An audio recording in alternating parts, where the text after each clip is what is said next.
Welcome to the Own Your Best Life podcast. I'm May Emson, your host, leadership and mindset coach. Here, we talk all things spiritual, mindset, business, leadership, and wellness for the modern seeker who wants to align their life with purpose and inspiration. We'll cover career changes, stress management, meditation, energy, intuition, and more. Each episode holds spiritual and practical tools to help you live a life of your wildest dreams without getting burnt out along the way. Ready to live a life on your own terms? This is the Own Your Best Life podcast. Welcome, friends, to episode number 65 of the Own Your Best Life podcast. If you have ever felt that you are either constantly fatigued, maybe you have pain in your body, or you feel that you have consistent headaches, you've probably thought about the things that are happening in your life and how they might be related. For example, have you just taken on a new job or promotion? Have you moved recently or had any other big changes happening in your life? What about the stress of finances, of relationships, or work?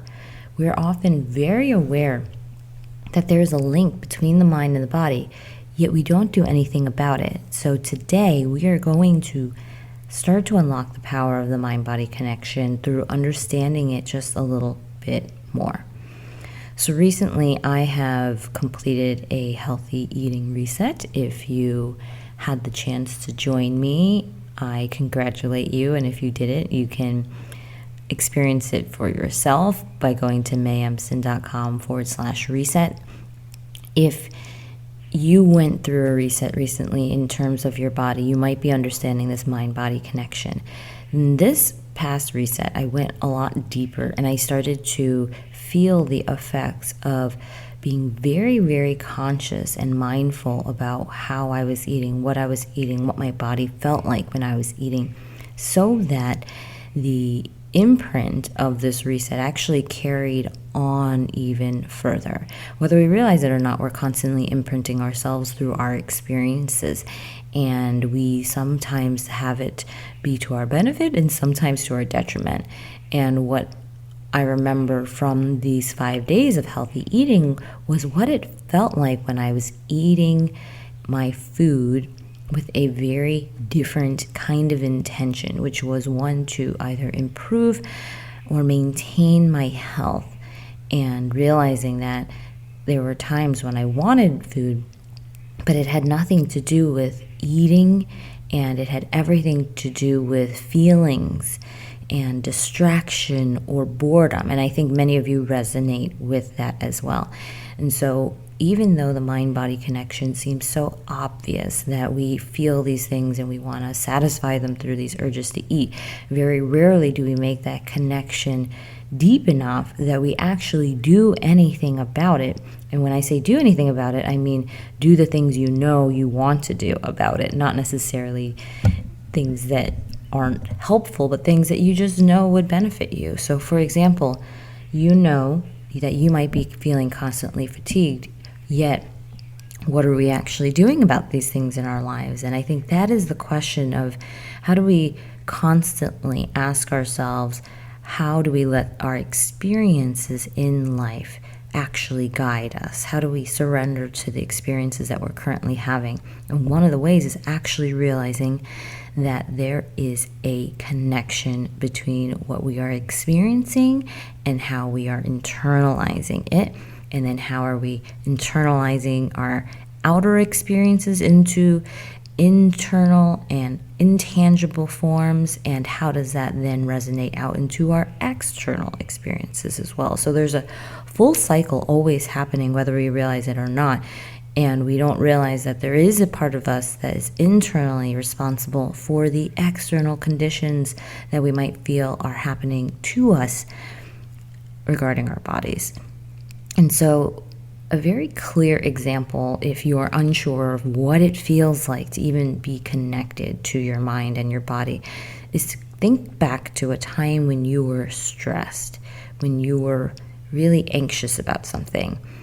And if you've felt that way before, you can close your eyes, kind of go back there. What were the bodily sensations that you were having in that moment?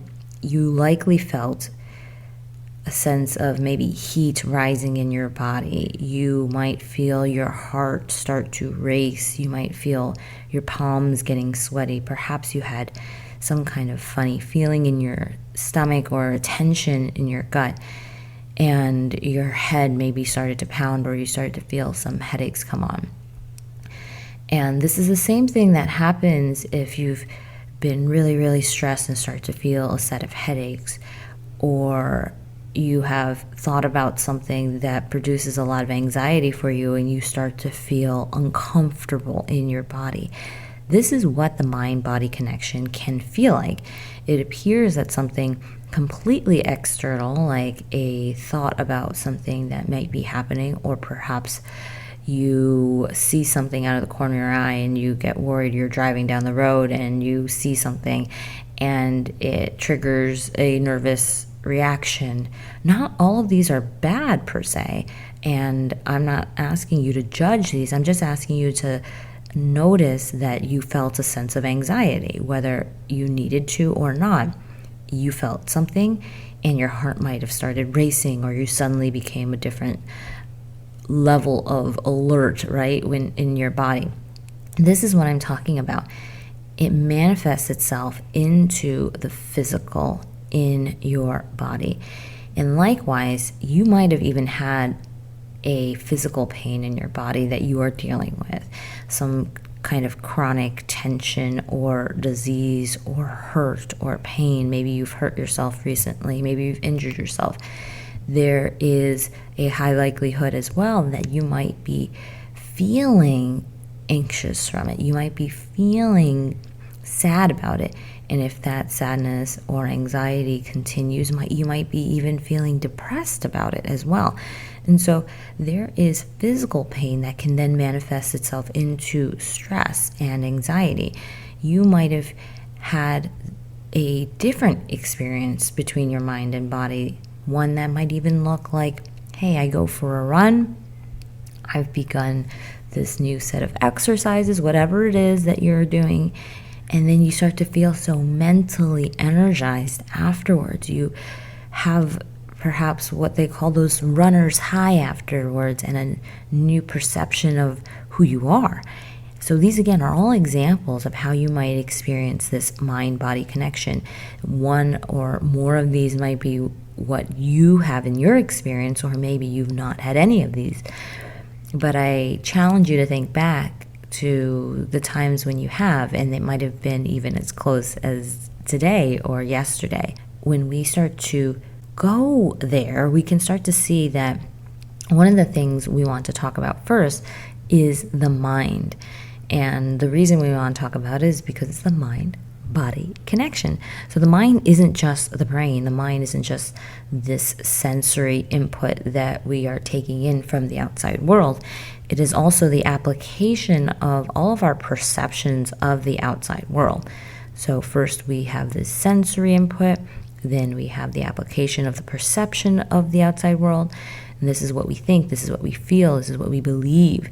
And we see all of it through our own perception, which gives us the sense of color to the outside world.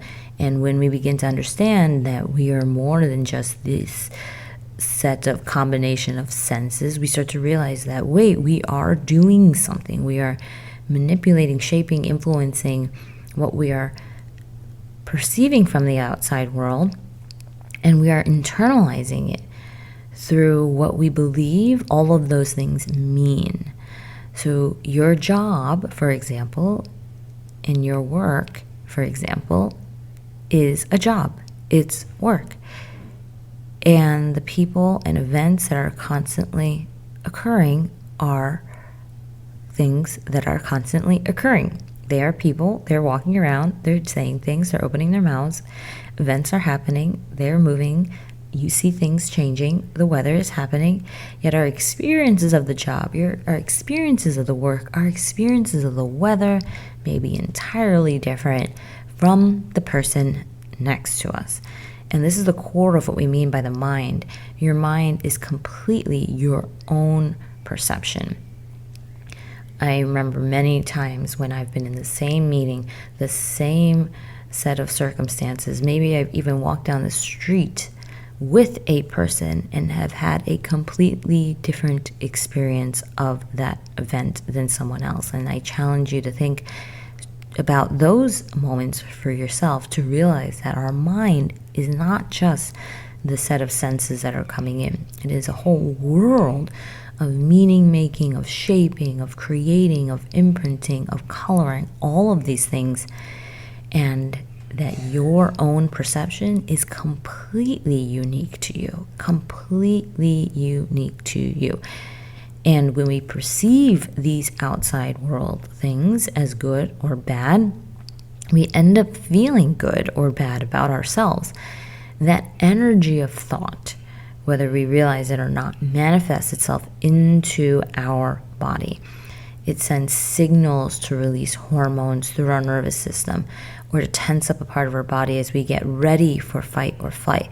And I remember when I began to realize that I was overriding my mind-body connection. It was this time when I was really sick and I was still trying to work.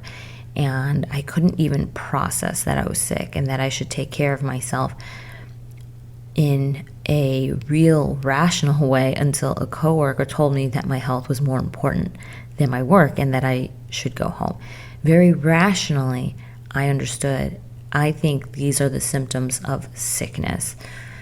Yet at the same time, on a deeper level, I couldn't do what I knew, which was take care of myself, because I had this program that was being run in my own psyche, which was that we override our mind-body connection.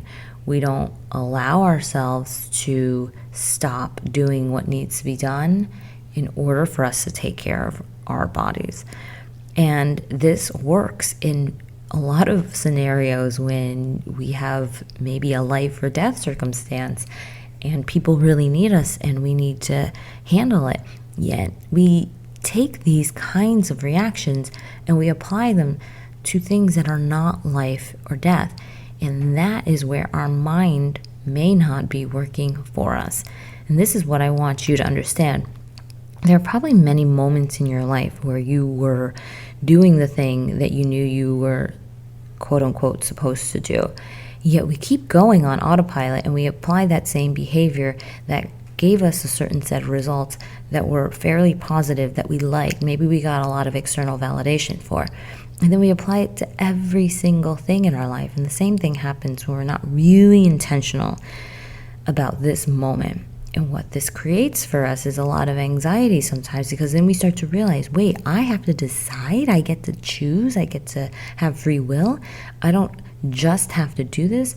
And what does that mean? That means suddenly I'm responsible for not doing all the things. I'm suddenly responsible for doing all the things. And so instead of us starting to blame the outside world for how we're feeling and the stress and the tension of, oh, my work is like this, oh, my work is like that, oh, these people are just like this, oh, my kids are just like that, we start to realize that we actually have a sense of autonomy. And that is sometimes a scary thing, because it means that we have that full set of responsibilities to actually handle our lives, to make the changes that we want to, instead of saying, I just feel this way and that's because the world is like this, versus I don't have to feel this way because the world doesn't have to be like this. And guess what? The world being like this in our minds is something that we actually have free will over. I hope that this starts to resonate with you, because it's a pretty big concept, one that it might be hard to swallow in the beginning, because we feel that the senses of what we are experiencing is in fact the most real thing, when really it is our perception of the senses, our perception of the external world, that is what is driving so much of our actual behaviors in our life. So my story of when I just kept working and I was really sick, I was feeling so bad. It was one of the worst experiences I remember mentally I had working ever, and it made me realize so much that even though we can rationally understand that there is this connection, there is something else deeper at play. And if we do not address it, if we do not go there, we will completely start to do the same things over and over again. Changing the job isn't going to help. Changing where you live isn't going to help. Changing the relationship isn't going to help.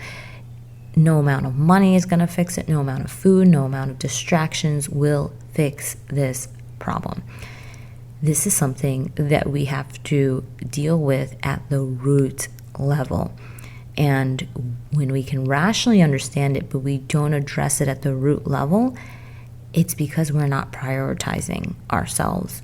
We're not prioritizing this connection and this management of this connection in a way that actually allows us to start to focus our energy, attention, and set of actions on it. Something is always more important than your body, your health, or your well-being. For example, the kids are more important. My work is more important. The job, the money, the relationships are more important. Yet, if we're not here to carry out what we believe we're here to do, we won't be serving anyone or anything for that long. And I will also honor that there is a certain amount of weight that you might be carrying that is heavy and it feels really challenging. So you feel, how do I even have the energy to begin to unearth these things? I honor that. Yet I'm also going to ask, what would you do if you could feel that the world was a lot more light? What if you could feel that the energy could be something that you tap into, to use, to fuel yourself, to actually not weigh you down, but to move you forward in your life towards love, towards a better understanding, towards a deeper sense of inner peace, towards managing the day-to-day with so much less stress and anxiety, and reserving what really needs to be dealt with that sense of deep anxiety or stress for what is truly something that requires it, instead of everything creating that sense of anxiety. If you have those internal voices running the show in your mind, you likely feel that it is exhausting. It is exhausting. You might not even sleep that well sometimes, or when you sleep, you go into this deep, deep, deep, deep sleep, because it's almost like that in between is really hard for you to manage. So these are the different layers of the mind that we are talking through, and we often don't really go there, but I'm going to start first with that sensory input and that first connection of your own thoughts, belief, and your attitudes towards the things that you are sensing from the outside world, because it's one of the easiest ways for us to begin to unlock those layers and to start to open up what is behind the doors for you in a really gentle way. By just observing how much more you could move, carry, be with, have the capacity received in this world if you allowed yourself to feel it a little bit more, because the world wasn't as hard, painful, terrible as it might feel in your body. And so some things that I have found that help are asking myself and my clients a set of questions. So you can ask yourself these questions to understand if you need to focus a little bit more on that mind-body connection. So the first question is this: do I have chronic stress in my life? Yes or no? Most of the time, sometimes, almost never. Those are some of the answers you can have to this. Do I have chronic stress in my life? Again, stress not being these peak moments, but there's constantly a peak. There's constantly the next thing. There's constantly something to think, do, or worry about. Number 2, do I often feel the physical symptoms of stress, like headaches, tension in my lower back or in my stomach or in my temples of my head? Or do I have digestive issues that are unrelated, and I'm going to say unrelated here because it's important, that are unrelated to movement, to food or hydration, because there are other reasons, like we're not eating enough, or we're not drinking enough, or we're eating certain kinds of things, or we moved our body in a certain way that can cause these physical symptoms of stress. But are you doing something that is completely unrelated and feeling all of these physical symptoms? That is another question that can lead you to saying, I do need to focus on my mind-body connection. Third question is, do I often have trouble sleeping? Fourth question is, do I seem to get sick often? Fifth question is, does my appetite seem to have changed? And the sixth question is this: do I often feel tired and fatigued? Again, unrelated to maybe the amounts of movement that we are having in our life. For example, if you moved a lot yesterday, had a big day of exercising or walking or just a lot of activity, and you feel tired and fatigued today, that makes sense. But do you just often feel tired and fatigued without having to move your body a lot? That is a question that would lead you to, if your answer is yes, think that you might want to focus on your mind-body connection. So what happens is that our body is storing a lot of emotion and a lot of energy from the external world. And if you are starting to say yes to many or few of these questions, you might be thinking that you'll want to explore this mind-body connection even further. The emotions and energy that is stored in your body that does not need to be stored in your body. And I will tell you that energy is meant to be moved. Energy is meant to move through your body, to be transmuted into different things, shapes and forms, not held. And so if you're starting to say, actually, I do think that's what's happening, I'm holding a lot in my body, just let yourself be curious about it, and let yourself be non-judgmental about why these conditions exist in your life. And then from this place, you can then begin to examine the habits of the mind that are creating these imprints in your body. And that awareness alone may be what helps you feel better. And so if you would like to go even further, in this month's leadership group coaching, we'll be covering the mind-body practices.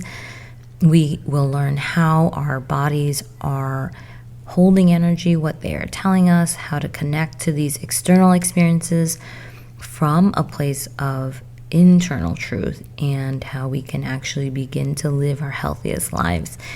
And if you enjoy these kinds of topics, you can go to www.mayemson.com/contact to learn even more. That's it, my friends, for this week. I hope you have a beautiful rest of your day, and I will talk to you next time. Thanks so much for joining us this week on Own Your Best Life. Make sure to subscribe to the show on iTunes or wherever you listen to podcasts so that you'll never miss a show.